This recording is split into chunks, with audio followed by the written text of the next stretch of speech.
మత్తయి రాసినటువంటి సువార్త 28వ అధ్యాయం. మత్తయి సువార్త 28వ అధ్యాయం.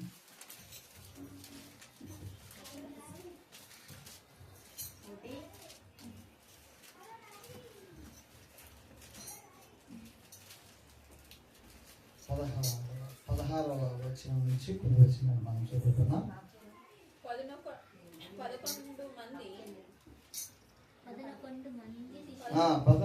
మంది శిష్యులు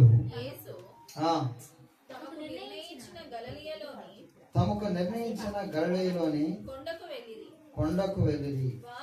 వారు ఆయనను చూచి ఆయనకు మొక్కిరి గాని కొందరు సందేహించి అయితే యేసు వారి యొద్దకు వచ్చి పరలోకమందును భూమి మీదను నాకు సర్వాధికారం ఇయ్యబడి ఉన్నది. కాబట్టి మీరు వెళ్ళి సమస్త జనులను శిష్యులనుగా చేయుడి.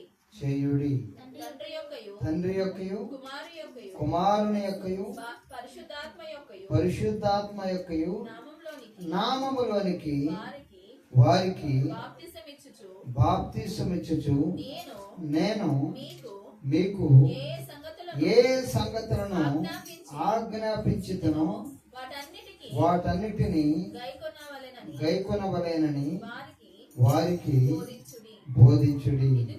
ఇదిగో నేను యుగ సమాప్తి వరకు సదాకాలము మీతో కూడా ఉన్నానని వారితో చెప్పాను.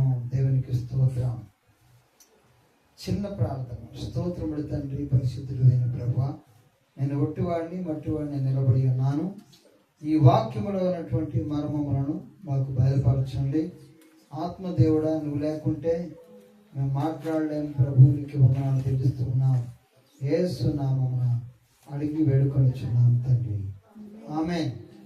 యేసుక్రీస్తు ప్రభుల వారు మరి ఆయన ఈ లోకంలోకి వచ్చి మరి దాదాపుగా ఈ లోకంలో ఎన్ని సంవత్సరాలు జీవించారండి? ప్రభుల వారు 33.5 సంవత్సరాలు జీవించాడు ఈ లోకంలో. ఆయన 33.5 సంవత్సరాలు జీవించి మరి జీవించిన తర్వాత ఆయన 3.5 సంవత్సరములు మాత్రమే సేవ చేశాడు. 3.5 సంవత్సరాలు మాత్రమే. మరి 30 సంవత్సరాలు ఆయన ఎవరికీ కనబడలేదండి. ఉన్నాడు. ఎక్కడున్నాడు అంటే వాళ్ళ తల్లిదండ్రులకి దగ్గరనే ఉన్నాడు. ఆయన తను తాను 30 సంవత్సరాల వరకు ఎవరికి రివీల్ చేసుకోనలేదు. చివరి 3.5 సంవత్సరాలు మాత్రమే ఆయన మరి పరిచర్య చేశాడు. ఈ యొక్క 3.5 సంవత్సరాలు పిల్లరా మరి అంటే ఆయనకి 30 సంవత్సరాలు వచ్చినప్పుడు ఆయన పరిచర్యను స్టార్ట్ చేశాడు. 30 సంవత్సరాలు అప్పుడు ఆయనకు 30 సంవత్సరాల వయసులో మరి జనాల మధ్యలోకి వచ్చాడు. యోర్దాను దగ్గరకు వచ్చాడు. యోర్దాను దగ్గరకు వచ్చి ఆయన మరి బాప్తిస్మిచ్చే యోహాను యోర్దాను నదిలో మరి ఇజ్రాయేలీలందరికీ కూడా బాప్తిస్మిస్తూ ఉంటే పిల్లారా, వాళ్ళ దగ్గరకు వచ్చి మరి ఆ బాప్తిస్మిచ్చే యోహాను దగ్గరకు వచ్చి మరి నాకు కూడా బాప్తిస్మియమని యేసుక్రీస్తు ప్రభుల వారు మరి చెప్పినట్లుగా మనం చూస్తూ ఉన్నాం. చూడండి, ఆ వాక్య భాగం మత్తయి సువార్తలోనే 3వ అధ్యాయం మరి 16వ వచనాన్ని మనం చదివితే చూడండి. ఆ వాక్య భాగాన్ని గురించి సాయం చేయండి. మత్తయి సువార్త యేసు బాప్తిసం పొందిన వెంటనే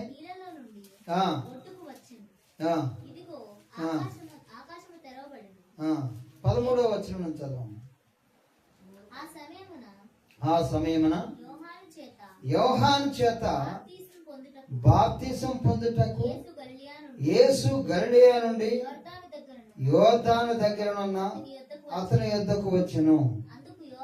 అందుకు యోహాను, నేను నీ చేత బాప్తిసం పొందవలసిన వాడనై ఉండగా నీవు నా యొద్దకు వచ్చుచున్నావా అని ఆయనను నివారింపజూసిన గాని యేసు ఎప్పటికీ కానిమ్ము. యేసు ప్రభు వారు అంటున్నాడు. మరి బాప్తిస్మిచ్చే యోహాను ఆయనకి బాప్తిస్మియటానికి నిరాకరించాడు. ఎందుకంటే ఆయన నాకంటే గొప్పవాడు అనేటువంటిది ఆయనకి తెలపబడ్డది.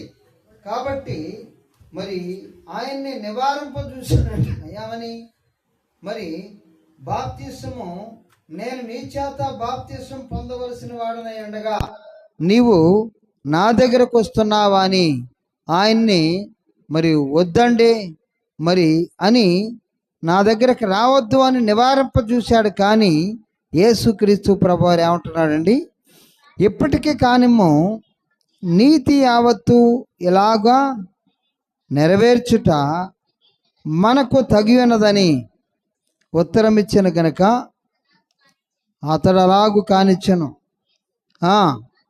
బాప్తిసం పొందిన వెంటనే నీళ్లలో నుండి ఒడ్డునకు వచ్చెను. ఇదిగో ఆకాశము తెరవబడెను. దేవుని ఆత్మ పావురం వలె దిగి తన మీదికి వచ్చుట చూచెను. మరియు ఇదిగో ఈయనే నా ప్రియకుమారుడు, ఈయన యందు నేను ఆనందించున్నాను ఒక శబ్దము ఆకాశము నుండి వచ్చెను. దేవునికి స్తోత్రం. అంటే యేసుక్రీస్తు ప్రభువారు బాప్తిసం పొందిన వెంటనే ఆయన మీదికి పరిశుద్ధాత్మ పావురాకారములో వచ్చింది. దేవునికి స్తోత్రం. పరిశుద్ధాత్ముడు ఆయన మీదికి పావురాకారములో వచ్చాడు. పరిశుద్ధాత్ముడు దిగాడు. ఆయన భుజాల మీదకి పరిశుద్ధాత్ముడు వచ్చాడు. ఆ తర్వాత మరి ఒక స్వరం వినబడుతుందండి. ఏమనంటే, ఈయన నా ప్రియకుమారుడు, ఈయన యందు నేను ఆనందించుచున్నాను. అంటే పరలోకము నుంచి దేవుడే మాట్లాడుతూ ఉన్నాడు. ఇక్కడ త్రియేక దేవుణ్ణి మనం చూస్తూ ఉంటాం. కుమారుడైనటువంటి క్రీస్తు ఆయన శరీరధారిగా ఈ లోకములో నివసించేటువంటి దేవుని కుమారుడుగా ఆయన ఈ లోకంలో శరీరధారిగా వచ్చాడు. అదేవిధంగా ఆత్మదేవుడు, పరిశుద్ధాత్మ దేవుడు పావురాకారములో ఆయన మీద వరాలాడు. అదేవిధంగా మరి ఒక స్వరం వినపడుతుంది పరలోకము నుంచి, ఈయన నా ప్రియ కుమారుడు, ఈయన యందు నేను ఆనందించుచున్నాను. ఎంత గొప్ప విషయం అండి కంది. ఇక్కడ తండ్రి అయినటువంటి దేవుడు మాట్లాడుతూ ఉన్నాడు. పరిశుద్ధాత్మ దేవుడు ఆయనకి ఇవ్వబడ్డాడు. పరిశుద్ధాత్మ దేవుడు యేసుక్రీస్తు ప్రభువారికి ఆత్మాభిషేకమును పొందుకున్నాడనమాట. పరిశుద్ధాత్ముడు పావురాకారములు ఆయన మీదకి దిగాడు. అంటే ఆయన శక్తిని పొందుకున్నాడు. 30 సంవత్సరాలు ఎక్కడా కనబడలేదు యేసుక్రీస్తు ప్రభువారు. ఈ బాప్తిస్మిచ్చే యోహాను మరి ఇజ్రాయేలీలందరికీ కూడా బాప్తిస్మిస్తూ ఉంటే ఆ విషయము తెలుసుకున్నటువంటి యేసుక్రీస్తు ప్రభువారు ఆయన చేత బాప్తిసం పొందాడు. పొందగానే అక్కడే యోర్దాను నది దగ్గరనే అక్కడ ప్రత్యక్షమైనటువంటి దేవుని సర్వశక్తిమంతుడైనటువంటి దేవుడు స్వరం వినిపిస్తున్నాడు. పరిశుద్ధాత్మ దేవుడు అక్కడే ఆయన మీద వరాలి ఉన్నాడు. మరి కుమారుడైనటువంటి క్రీస్తు శరీరధారిగా అక్కడ నిలవబడి ఉన్నాడు. దేవునికి స్తోత్రం. అంటే త్రియేక దేవుణ్ణి అక్కడ చూస్తూ ఉంటాం. దేవునికి స్తోత్రం. ఆయన అభిషేకించబడ్డాడు ఆత్మ చేత. బాప్తిసం పొందిన వెంటనే ప్రియులారా ఆయనకి అభిషేకం జరిగింది. ఆయనకి ఆత్మాభిషేకం జరిగింది. ఆత్మాభిషేకం జరగగానే యేసుక్రీస్తు ప్రభువారు మరి ఆత్మ ఆయన మీదకి వచ్చింది కనుక ఆయన అరణ్యానికి కొనుక్కోబడ్డాడు. ఆత్మ ఆయన మీదకి దిగింది.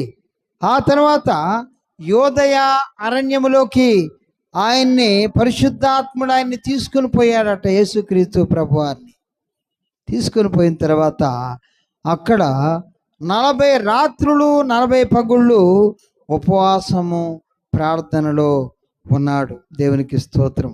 ఇప్పుడు బాప్తిస్మం అవసరమా యేసుక్రీస్తు ప్రభు వారికి? ఏమండి, యేసుక్రీస్తు ప్రభు వారికి బాప్తిస్మం అవసరమా? దేవుని కుమారుడే, పరలోకము నుంచి వచ్చిన వాడే. ఆయన పరలోకము నుంచి దిగి వచ్చాడు భూలోకానికి. మరి ఆయన ఎందుకు బాప్తిస్మం తీసుకున్నాడండి?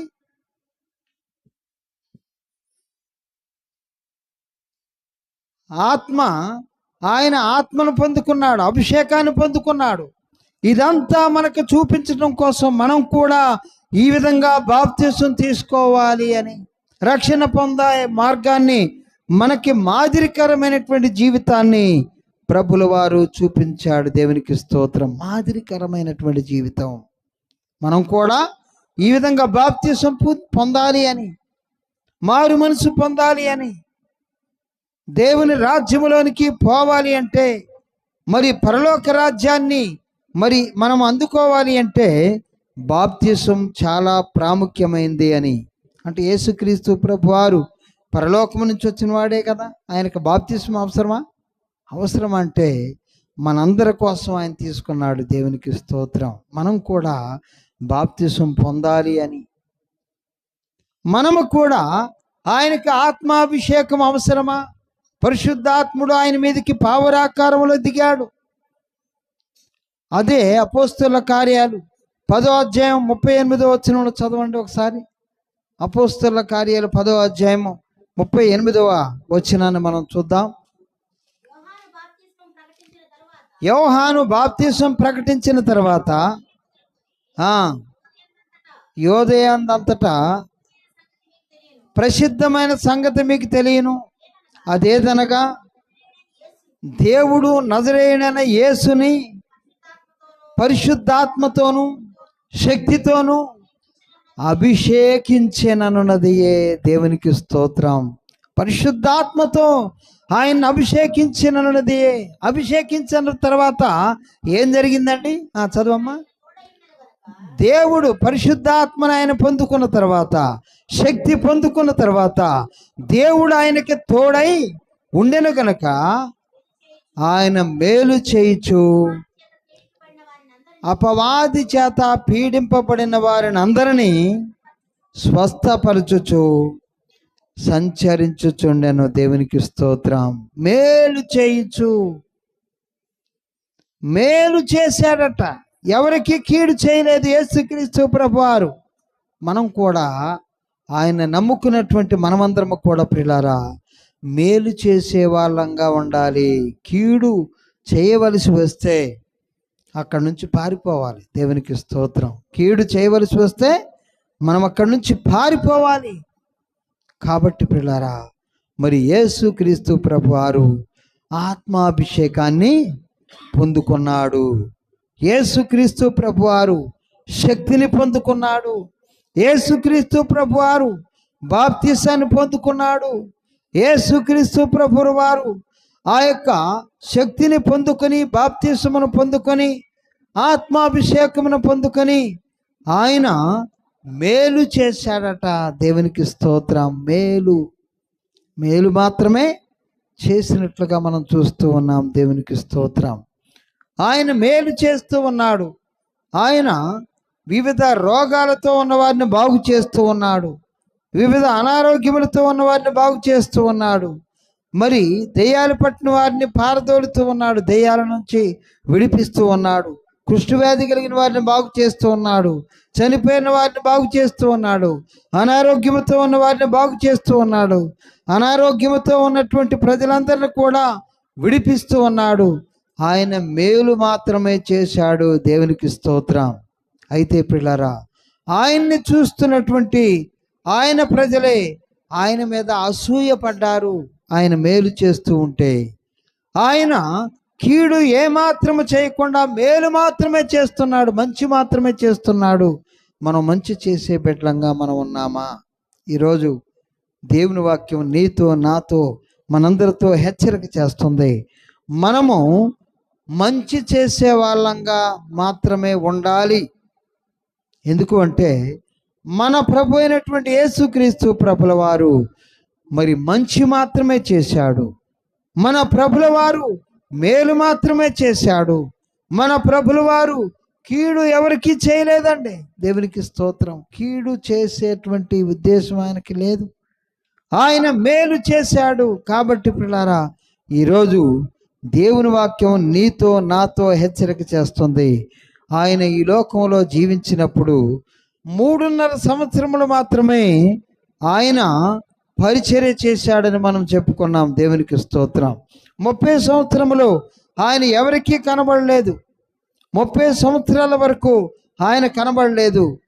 ఆ యొక్క బాప్తిసం పొందిన వెంటనే యోదయ అరణ్యములో ఆయన 40 రాత్రులు 40 పగుళ్ళు ఉపవాసం చేశాడు. బాప్తిసం పొందుకున్నాడు, శక్తిని పొందుకున్నాడు, ఆత్మచేత నడిపించబడిన వాడిగా ఆయన్ని మనం చూస్తూ ఉన్నాం. ఆయన అపవాది చేత 3 సార్లు శోధించబడ్డాడు. దేవునికి స్తోత్రం కదండి. ఆయన మరి ఉపవాసం చేశాడు. ఉపవాసం చేసినప్పుడు ఆయన దగ్గరికి సాతానుడు వస్తాడు. వచ్చి, మరి నువ్వు ఆకలి కొంటున్నావు కదగా, నువ్వు ఆకలితో ఉన్నావు కాబట్టి ఈ రాళ్ళని రొట్టెలుగా చేసుకొని తిను అంటాడు. ఎవరండి? సాతానుడు కదా. మనకి ఈ స్టోరీ అంత బాగా తెలుసు. 4వ అధ్యాయం మత్తయి సువార్తలో మనం చూస్తూ ఉంటాం. ఆయన ఆకలి కొనక 40 రాత్రులు 40 పగళ్ళు ఆయన ఉపవాసం ఉన్న తర్వాత మరి సాతానుడు ఆయన దగ్గరకు వచ్చి ఈ రాళ్లను రొట్టెలుగా చేసుకొని తిను. అప్పుడు యేసుక్రీస్తు ప్రభువారు జవాబు ఏంటండి? మనుషుడు రొట్టె వలన మాత్రము కాదు, దేవుని నోట నుంచి వచ్చి ప్రతి మాట వలన జీవించగలడు. అంటే ఈ మాటలు కూడా మనల్ని జీవింపజేస్తాయి. ఈ దేవుని వాక్యము చేత కూడా మానవుడు జీవించగలడు అని చెప్తాడు. దేవునికి స్తోత్రం. ఆ తర్వాత ఆయన్ని ఒక శిఖరం మీదకి తీసుకుని పోతాడు. చూడండి, ఒకసారి చదవండి. 4వ అధ్యాయంలో మనం చూసినట్లయితే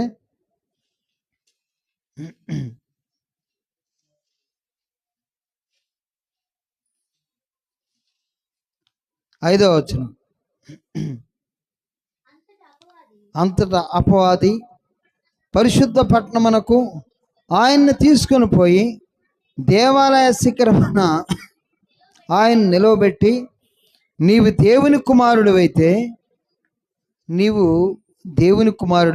కిందికి దూకు, ఆయన నిన్ను గూర్చి తన దూతలకు ఆజ్ఞాపించెను, నీ పాదం ఎప్పుడైనను రాతికి తగలకుండా వారు నిన్ను చేతులతో ఎత్తుకొందురు అని రాయబడి ఉన్నదని ఆయనతో సాతానుడు వచ్చి ఆయన్ని డైరెక్ట్గా అడుగుతున్నాడు.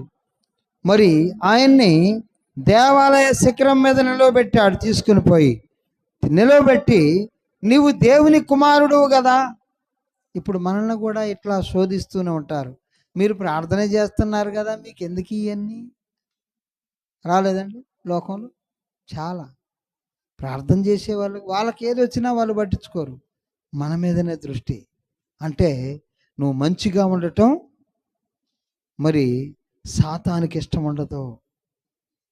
నువ్వు పరిశుద్ధంగా ఉండటం సాతానికి ఇష్టంగా ఉండదు. ఆయన శోధించబడ్డాడు మనవలే. మనం కూడా శోధించబడుతూ ఉంటాం. మనం ప్రార్థనకు వెళ్ళే వాళ్ళంగా ఉన్నాం గనక మరి ఆదివారం వచ్చేసరికి ప్రార్థనకే పోతుంటుంది ఈమె మరి ఎట్లా చేస్తుంది అట్లా చేస్తుందని మన చిన్న చిన్న తప్పులను కూడా వాళ్ళు భూతత్వంలో చూస్తూ ఉంటారు.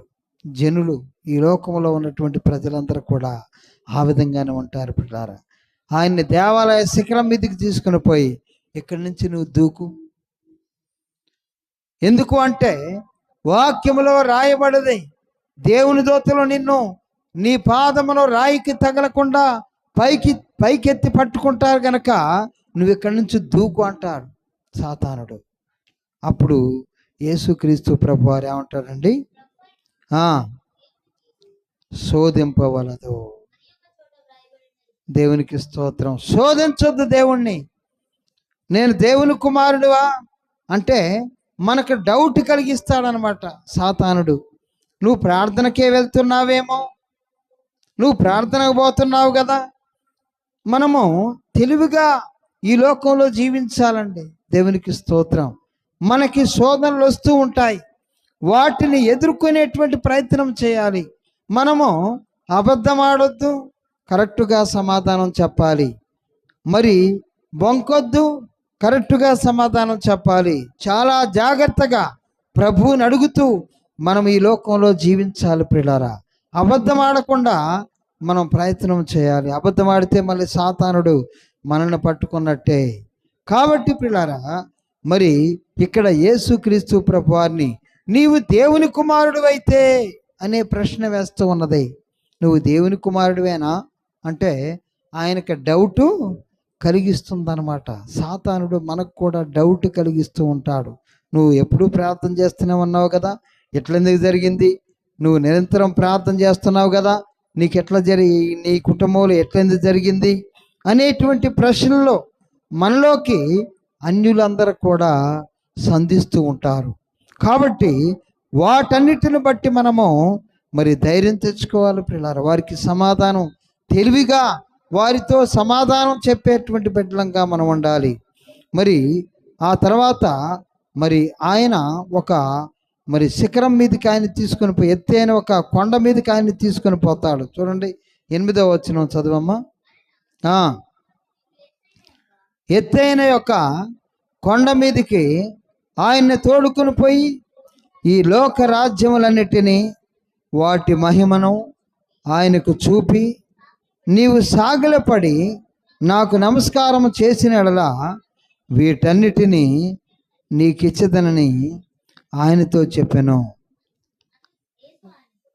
వానితో, సాతానా పొమ్ము, ప్రభు అయిన నీ దేవునికి మ్రొక్కి, అంటే ఈ లోకములో ఉన్నటువంటి సాతానుతో సహా జీవరాశులతో సహా మృగములతో సహా మనుషులందరూ కూడా దేవుణ్ణే ఆరాధించాలి. ఈ లోకమును సృజించినటువంటి దేవుడు ఎవరండి? మన దేవుడే, బైబిల్ దేవుడే. ఈ లోకమంతా ఆయనదే, లోకమును దాని పరిపూర్ణత ఆయనదే. కాబట్టి ఆయన ఈ లోకమునంతటిని కూడా సృష్టించాడు. కాబట్టి సృష్టించిన వాడినే మనము ఆరాధించాలి. వేరే వాళ్ళను ఆరాధించడానికి వీల్లేదు. సాతానుడు అదే మరి మన నుంచి కోరుకునేది ఏంటి అంటే, వాడు దేవుడు కాదు, కానీ దేవుడిగా తన్ను తాను ప్రతిష్ఠ చేసుకుంటాడు. అదే సాతానులో ఉన్నటువంటి విధానం. నన్ను పూజించు అంటున్నాడు యేసుక్రీస్తు ప్రభువారిని. దేవుని కుమారుడికే ఆయన ప్రశ్న వేస్తున్నాడు. ఏమనంటే, నువ్వు నాకు మొక్కితే ఈ లోకమంతటిని కూడా నీకు ఇస్తాను, అది నాకు ఇయ్యబడి ఉన్నది. ఎక్కడ ఇవ్వబడదండి? ఏదైనా తోటలో మరి ఆదాము దగ్గర నుంచి దొంగిలించాను. ఆదామును అవ్వమ్మను మోసగించి, ఆదాము మోసపడబడలేదు కానీ అవ్వమ్మ మోసపోయింది. కాబట్టి ఆ యొక్క అధికారమును, ఆ అధికార యంత్రాంగములంతటిని కూడా నేను నా చేతిలోకి తీసుకున్నాను. కాబట్టి ఇప్పుడు దేవుని కుమారుడుగా నువ్వు వచ్చి ఉన్నావు. మొదటి ఆదాము జీవించు ప్రాణి, కడపటి ఆదాము జీవింపజేయు ఆత్మ. ఈ కడపటి ఆదాముగా నువ్వు వచ్చావు గనక నిన్ను జయిస్తే నేను ఈ లోకమంతా నాదే. నీ చేత నేను మ్రొక్కించుకుంటే చాలు, నేను సమస్తమును జయించిన వాడిని అవుతాను. నీతో మొక్కించుకోవాలి. యేసుక్రీస్తు ప్రభువారు ఎందుకు మొక్కుతాడు? అందుకోసమే ఆయన మొక్కలేదు. సాతానా, నా దగ్గర నుంచి పో, నీ దేవునికి మాత్రమే మొక్కాలి. నిన్ను సృజించిన వాడు నీకు భర్త అయి ఉన్నాడు. నిన్ను సృజించిన వాడు నీకు దేవుడై ఉన్నాడు. ఆయనకు మాత్రమే సేవించాలి, ఆయనకు మాత్రమే మొక్కాలి. ఆయన ఈ లోకంలో జీవించాడు ప్రియులారా. ఆయన ఈ లోకంలో బాప్తిసం తీసుకున్నాడు. ఆయన ఈ లోకంలో ఆత్మను పొందుకున్నాడు. ఆయన ఈ లోకంలో శక్తిని పొందుకున్నాడు. ఆయన ఈ లోకంలో మేలు మాత్రమే చేశాడు. ఆయన ఈ లోకంలో కుంటివారిని నడిపించాడు, గుడ్డివారికి చూపునిచ్చాడు, మరి కాళ్ళు చేతులు లేని వారిని బాగు చేశాడు, అనేక రోగులను స్వస్థతలోకి నడిపించాడు. ఆయన ఈ లోకంలో మరి సాతానుని జయించిన వాడిగా మనం చూస్తూ ఉన్నాం. దేవునికి స్తోత్రం. ఆయన మరి యోదయ అరణ్యములో సాతానుని జయించాడు. 3 సార్లు శోధించబడి వాడిని జయించి పారదోలాడు యేసుక్రీస్తు ప్రభువారు. అయినా కానీ ప్రియులారా, మరి యూదులందరూ కూడా ఆయన మీద నేరములు మోపారు. ఈయన పాపము చేశాడని, ఆయనని చెయ్యరాని మరి నేరములన్నీ ఆయన మీద మోపి ఆయనను సిలువ వేయుటకు అప్పగించారు. దేవునికి స్తోత్రం. సిలువ వేయుటకు ఆయనను అప్పగించారు. ఆయనను సిలువ వేయటం అంటే మామూలు విషయం కాదండి. ఒక దొంగని, ఒక నరహంతకుల్ని ఏ విధంగా చిత్రవధ చేసి చంపటమే సిలువ వేయటం. అలాంటి శిక్షను ఆయన మీదకి వచ్చేటట్లుగా ఈ యూదులందరూ, ఇజ్రాయేలీలందరూ కూడా చేశారు. ఆయన శిరస వహించాడు. ఆయన బదులు మాట్లాడలేదు. ఎందుకు నాకు ఈ విధంగా శిక్ష విధిస్తున్నారు అని ఆయన బదులు మాట్లాడలేదు ప్రియులారా. ఆయన తిరిగి జవాబుని ఎవరికీ చెప్పలేదు. తన్ను తాను నిర్దోషిగా కనబరుచుకోవటానికి ఆయన ప్రయత్నం చేయలేదు.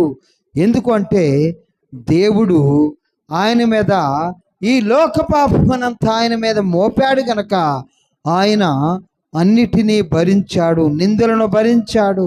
ఆయన నోట కపటము లేదు, ఆయన పాపము చేయలేదు, ఆయన మేలు చేస్తూ వచ్చాడు, ఆయన కీడు ఎవరికీ చేయలేదు. ఈయన్ని మాదిరిగా మనం చూసుకోవాలి. ఈయనే మన మాదిరి. మేలు మాత్రమే చేసేటువంటి బిడ్డలంగా మనం ఈ లోకంలో జీవించినట్లయితే ప్రియులారా, దేవుడు నీకు, నీ కుటుంబానికి మేలు చేస్తాడు. దేవునికి స్తోత్రం. ఆయన మరి ఆ విధంగా మరి భటుల చేత కొట్టబడ్డాడు. శరీరం అంతా చీల్చబడ్డది, ఆయన రక్తమంతా కార్చబడ్డది. ఆయనను సిలువెక్కించారు. మరి చేతులలో శీలలో, కాళ్ళలో మేకులు, డొక్కలో బల్లెపోటు, వీపంతా కొరడా దెబ్బలు ఆయన తిన్నాడు. శరీరం అంతా చీల్చబడ్డది. ఆయనకి రూపము లేదు, ఆయనకి స్వరూపమైనను సొగసైనను లేకుండా చేశారు. ఆయన్ని గుర్తుపట్టలేకపోయారట. యవనస్తుడు, యవ్వన ప్రాయములో 33.5 సంవత్సరములో ఉన్నటువంటి యవ్వన ప్రాయములో ఉన్నటువంటి వ్యక్తిని గుర్తుపట్టలేదట. మంచి అందగాడైనటువంటి యేసుక్రీస్తు ప్రభువారు వికారమైపోయింది. ముఖమంతా వికారమైపోయింది, శరీరం అంతా రక్తచిక్తమైపోయింది. ఆయన గుర్తుపట్టలేనటువంటి పరిస్థితుల్లో సిలువెక్కాడు. తన తల్లికి ఆదరణ కలిగించాడు. ఆయన 7 మాటలు మాట్లాడాడు. సిలువలో 7 మాటలు మాట్లాడే పిల్లారా, ఆయన చివరిగా మృతి చెంది ఆయన చనిపోయాడు. దేవునికి స్తోత్రం. ఆ చనిపోయినటువంటి వాడు ఆ యొక్క సమాధిలో లేడండి. 3వ దినాన తిరిగి లేచి సజీవుడిగా మరి ఆయన తిరిగి లేచి అన్నాడు. దేవునికి స్తోత్రం. ఆయన తిరిగి లేచిన తర్వాత తన శిష్యులతో చెప్తున్నటువంటి మాట, మీరు సర్వలోకమునకు వెళ్ళి సర్వ సృష్టికి సువార్తను ప్రకటించండి. పరలోకమందు నాకు అధికారం ఉన్నది, భూలోకములో నాకు అధికారం ఉన్నది. ఎక్కడ చూసినా కానీ అన్నిటినీ జయించిన వాడుగా నేను సహించాను గనక జయించాను, నేను భరించాను గనక జయించాను. ఇప్పుడు పరలోకములో నాకు అధికారం ఉన్నది, భూలోకములో నాకు మించిన వాడు లేడు. అన్ని నామముల కంటే నా నామము హెచ్చైనదిగా ఉన్నది. పరలోకమందును భూలోకమందును నాకు సర్వాధికారం ఇయ్యబడి ఉన్నది గనక మీరు సర్వలోకమునకు వెళ్ళి సర్వజనులను శిష్యులుగా చేయండి. యుగ సమాప్తి వరకు సదాకాలము మీతో కూడా నేను ఉంటాను అని చెప్పి 28వ అధ్యాయంలో చెప్తూ ఉన్నాడు. దేవునికి స్తోత్రం. ఎప్పటి వరకు ఉంటారటండి? ఈ యుగము సమాప్తి అయ్యేంత వరకు, ఈ భూలోకము సమాప్తి చేయబడేంత వరకు, యుగాంతం వరకు కూడా నేను మీతో ఉంటాను, సదాకాలం మీతో ఉంటాను, మిమ్మల్ని విడవను, ఏమాత్రమును విడవను, ఎన్నడను ఎడబాయను అని ఆయన మాట ఇచ్చి ఉన్నాడు. కాబట్టి ప్రియులారా, మన బాధ్యత ఏంటంటే ప్రియులారా, మరి మనకి ఆయన ఇచ్చినటువంటి అధికారం ఏంటంటే, నువ్వు సువార్తను ప్రకటించాలి, నీ పక్కవారికి సువార్తను ప్రకటించాలి, నీ ప్రక్కనున్నటువంటి ఇండ్ల వారికి నీ సువార్తను ప్రకటించాలి. నువ్వు బైబిల్ పట్టుకొని సువార్తను ప్రకటించిన అవసరం లేదు. నీకు దేవుడు చేసినటువంటి మేలును, ఈ మేలు దేవుడు మరి నీకు కూడా చేస్తాడమ్మా. నువ్వు కూడా ప్రార్థన చేస్తే దేవుడు మేలు చేస్తాడు. మన పక్కన ఉన్నట్టు అందరూ కూడా ప్రియులారా, వివిధ బాధలతోటి, ఇబ్బందులతోటి, ఇరుకులతోటి, కుటుంబాలలో నెమ్మది లేకుండా, కుటుంబాలలో మరి స్వేచ్ఛ లేకుండా, కుటుంబాలలో అల్లరులతోటి, భార్య భర్తల మధ్యలో మరి మరి నెమ్మది లేకుండా, పిల్లలు ఒక నెమ్మది లేకుండా, కుటుంబం అంతా అల్లకల్లోలంగా ఉంటున్నటువంటి పరిస్థితుల్లో మనం చూస్తూ ఉన్నాం. మన పక్కన వారిని చూస్తున్నాం, మన కుటుంబాలను చూస్తున్నాం, మన ప్రక్కవారి కుటుంబాలను, మన బంధువుల కుటుంబాలని మనం చూస్తూ ఉన్నాం. ఒక్క మాట నువ్వు చెప్పాలి, ఏంటి అని అంటే, యేసుక్రీస్తు ప్రభువారు నీ కుటుంబానికి సమాధానాన్ని ఇస్తాడు. యేసుక్రీస్తు ప్రభువారు నీ కుటుంబానికి మంచి చేస్తాడు. ఆయన్ని నువ్వు మోకరించి ప్రార్థన చేస్తే చాలు, ఆయన నీ కుటుంబానికి శాంతిని ఇస్తాడు. నీ కుటుంబంలో అల్లరి జరుగుతుంది కనుక, నీ కుటుంబంలో శాంతి లేదు కనుక, శాంతినిచ్చే నా ప్రభు నా కుటుంబాన్ని శాంతితో నింపాడు కనుక నీ కుటుంబాలను కూడా శాంతితో నింపుతాడు అని నువ్వు ప్రకటన చేయాలి. ఇదే నీ బాధ్యత, నా బాధ్యత, ఇక్కడున్నటువంటి ప్రతి ఒక్కరి బాధ్యత. అలాంటి కృప దేవుడు నీకు, నాకు, మనందరికి అనుగ్రహించును గాక. Amen, amen. మనమందరం కలిసి ఒక పాట పాడుకుందాం, కానుకలు సమర్పించుకొని చివరి ప్రార్థన ఆశీర్వాదములతోటి మనం అందరం కూడా వెళ్దాం. పాట పాడు.